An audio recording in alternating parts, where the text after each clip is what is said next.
Good evening, students. Today I am going to teach you about phrases.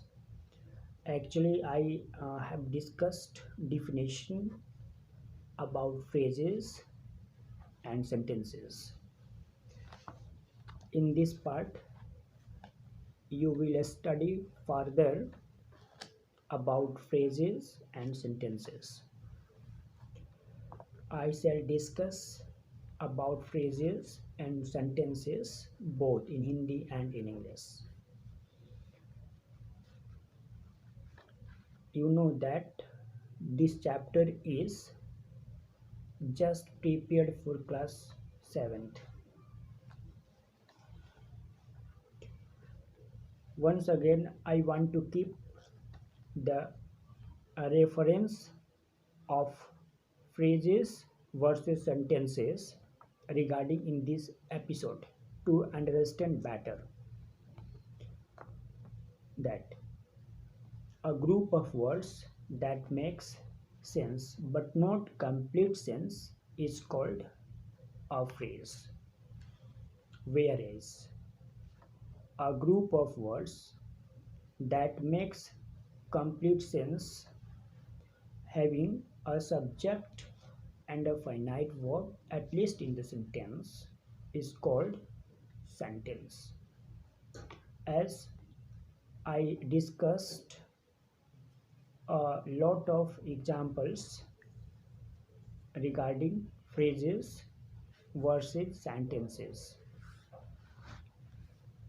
and today I am going to discuss about adjective phrases. A phrase that acts as an adjective in a sentence is called an adjective phrase. Once again, a phrase that acts as an adjective in a sentence is called an adjective phrase. ऐसे phrase, ऐसे शब्दांश जो वाक्य में एक विशेषण की तरह कार्य करते हैं उसे हम एडजेक्टिव फ्रेज कहते हैं. Let us take a few examples. We purchased a steel almirah. इस वाक्य में आप देखें स्टील अलमीरा. अलमीरा कैसी है? स्टील है. तो स्टील क्या है? एडजेक्टिव है. आप जानते हैं कि एडजेक्टिव जो होता है किसी वस्तु की स्थिति को बतलाता है या किसी वस्तु के बारे में वर्णन करता है, गुण और दशा को भी बतलाता है, उनके जो उनकी डिमेरिट है उसको भी बतलाता है. Quality, quantity, merit, demerit, condition, state, ये सारे चीज़ के बारे में बतलाता है. तो यहाँ पर स्टील जो है वो अलमीरा के बारे में बता रहे हैं कि अलमीरा जो है वो स्टील की है. तो स्टील अलमीरा, यहाँ पर स्टील अलमीरा जो है वो एक एडजेक्टिव फ्रेज है. नेक्स्ट, वी परचेज्ड एन अलमीरा मेड ऑफ स्टील फ्रेजेस. देखिए यहाँ पर एक बार इसे फिर सुने. वी परचेज्ड एन अलमीरा मेड ऑफ स्टील. यहाँ पर देखें मेड ऑफ स्टील. अभी जो मेड ऑफ स्टील है यहाँ पर मेड एक वर्ड हुआ, ऑफ एक वर्ड हुआ, स्टील एक वर्ड हुआ. ये जो चेन ऑफ वर्ड्स है यहाँ पर ये फ्रेज का काम किया. मेड भी एडजेक्टिव की तरह कार्य किया और स्टील तो ऑलरेडी पहले से ही एडजेक्टिव है. अब मेड ऑफ स्टील, ये जो पूरा चेन ऑफ वर्ड्स है, इस पूरे चेन ऑफ वर्ड्स को हम एडजेक्टिव फ्रेज कहते हैं. Everybody respects N honourable man. तो यहाँ ऑनरेबल यानी आदरणीय. ऑनरेबल माने आदरणीय या माननीय. तो सब कोई जो आदरणीय पुरुष होते हैं या माननीय जो पुरुष होते हैं, हर एक व्यक्ति उसका रिस्पेक्ट करते हैं, उसका आदर करते हैं। अब ऑनरेबल जो है यहाँ पर मैन की विशेषता को बतला रहा है, इसलिए ऑनरेबल यहाँ पर एडजेक्टिव है।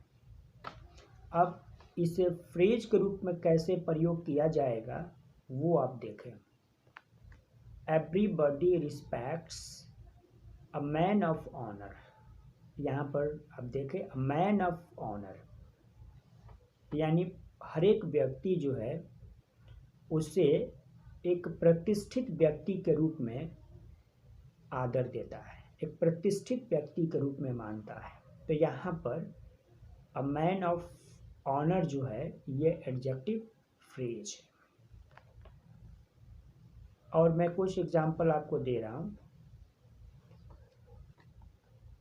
अ फियरलेस मैन, यहाँ पर आप देखें फियरलेस मैन, यहाँ पर जो क्लस्टर ऑफ वर्ड्स जो है, फियरलेस एक एडजेक्टिव है जो कि मैन की विशेषता को बतलाता है, और एडजेक्टिव फ्रेज में हो गया अ मैन विदाउट फियर। तो अ मैन विदाउट फियर ये एक एडजेक्टिव फ्रेज हो गया जिसमें आपको नाउन भी है, प्रीपोजिशन भी है और एडजेक्टिव भी है। स्टोन वॉल्स, ठीक है, यानी पत्थर की दीवार, स्टोन वॉल्स की विशेषता को बतला रहा है। और अब ये एडजेक्टिव फ्रेज के रूप में हो जाएगा वॉल्स मेड ऑफ स्टोन। तो वॉल्स ये जो मेड ऑफ स्टोन हुआ इसको हम एडजेक्टिव फ्रेज कहेंगे, ठीक है। तो आगे हम और आपको बता रहे हैं, जैसे कि इंडियन गुड्स। तो यहाँ देखें इंडियन गुड्स, तो इंडियन एडजेक्टिव है, ठीक है, ये प्रॉपर एडजेक्टिव है। लेकिन अब जब एडजेक्टिव फ्रेज के रूप में होगा तो हो जाता है गुड्स मेड ऑफ इंडिया, यानी ऐसी वस्तु जो कि भारत में बनी हुई है। Next, adverb phrases. A phrase that acts an adverb in a sentence is called adverb phrases. Listen to it time and again. A phrase that acts as an adverb in a sentence is called adverb phrases. यानी जो phrase, जो शब्दांश वाक्य में एक adverb की तरह कार्य करता है, एक क्रिया विशेषण की तरह कार्य करता है, उसे हम एडवर्ब फ्रेजेस कहते हैं। Let us take a few examples. She acted foolishly, वह मूर्खतापूर्ण तरीके से कार्य की, उसका कार्य मूर्खतापूर्ण रहा। तो यहाँ पर फुलिशली है जो कि वर्ब की विशेषता को बतलाता है। आप पढ़े होंगे पार्ट्स ऑफ स्पीच में कि एडवर्ब जो होता है वो वर्ब, एडजेक्टिव और जो अनदर टाइप ऑफ जो एडवर्ब हैं, जो दूसरे प्रकार के जो क्रिया विशेषण हैं, उसकी विशेषता को बतलाता है। यहाँ पर फुलिशली क्या है, एक एडवर्ब है। अब इसको एडवर्ब फ्रेजेस के रूप में कैसे बनाएंगे, इसको देखिए। She acted in a foolish manner, यहाँ पर देखिए इन अ फूलिश मैनर, यानी जो पहले वाला सेंटेंस था कि शी एक्टेड फुलिशली, वही मीनिंग इस वाक्य का भी है, लेकिन इसका जो स्ट्रक्चर है, इसका जो फॉर्मेशन है वो थोड़ा अलग है। She acted in a foolish manner, वो मूर्खों की तरह कार्य करती थी या कार्य की। तो इन अ फूलिश मैनर यहाँ पर एडवर्ब फ्रेजेस हो गया, जो कहीं ना कहीं एडवर्ब से प्रभावित है। Next, I was a student then, यहाँ पर देन एडवर्ब है जो कि टाइम का बोध कराता है। I was a student then, तब मैं एक विद्यार्थी था। देन मतलब दैट टाइम। तो यहाँ पर जो देन है वो टाइम का बोध करा रहा है, इसका जो संकेत है वो टाइम के प्रति है। अब यहाँ पर जो इसका एडवर्ब जो फ्रेज होगा वो ये होगा कि I was a student in those days. तो यहाँ पर इन दोज डेज, तो ये जो इन दोज डेज रहा इसको हम एडवर्ब फ्रेजेस कहेंगे। नेक्स्ट है I searched for my book everywhere. यहाँ पर एवरीवेयर जो है इस वाक्य में कि मैंने अपने किताब को हर जगह ढूंढा। तो ये जो एवरीवेयर है ये प्लेस का बोध करा रहा है, यानी एडवर्ब ऑफ प्लेस है। ठीक है, अब ये एडवर्ब फ्रेजेस के रूप में कैसे होगा इसको देखिए। I searched for my book at every place. तो यहाँ पर एट एवरी प्लेस जो है, एट एवरी प्लेस को हम एडवर्ब फ्रेजेस कहेंगे। तो मैंने अभी आपको एडवर्ब फ्रेज के बारे में बतलाया, इसके पहले एडजेक्टिव फ्रेज के बारे में बतलाया।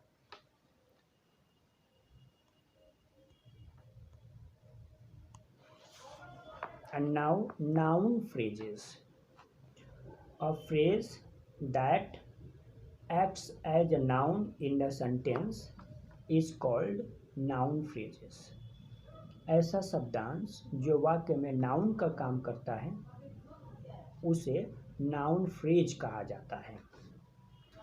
लेट अस एक बार फिर मैं आपको बता दूं कि नाउन फ्रेज जो होता है एक ऐसा शब्दांश है जो वाक्य में नाउन का कार्य करता है, नाउन का काम करता है, नाउन की तरह कार्य करता है। Let us take a few examples. इसे हम एक एग्जांपल के द्वारा समझें। I love reading comics.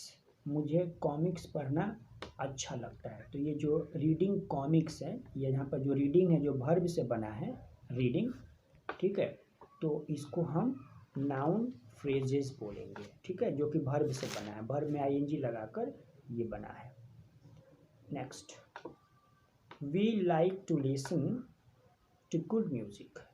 हम लोग अच्छा म्यूजिक, संगीत सुनना पसंद करते हैं।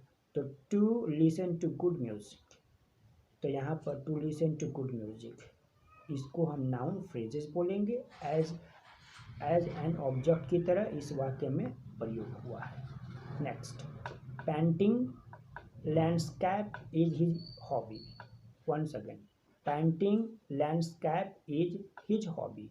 यहाँ पर इस वाक्य में देखिए कि परिदृश्य को रंगना उसकी हॉबी है, यानी उसकी मतलब उसका हॉबी है, यानी उसकी पसंद है। परिदृश्य को रंगना उसका पसंद है। तो यहाँ पर पेंटिंग लैंडस्केप जो है वो वर्ब पेंट से पेंटिंग बना है आईएनजी जोड़कर, इसलिए इसको हम कहेंगे पेंटिंग लैंडस्केप एक नाउन फ्रेजेस है। तो till today I hope you will have got this chapter from the core of your hearts. Thank you and have a good day.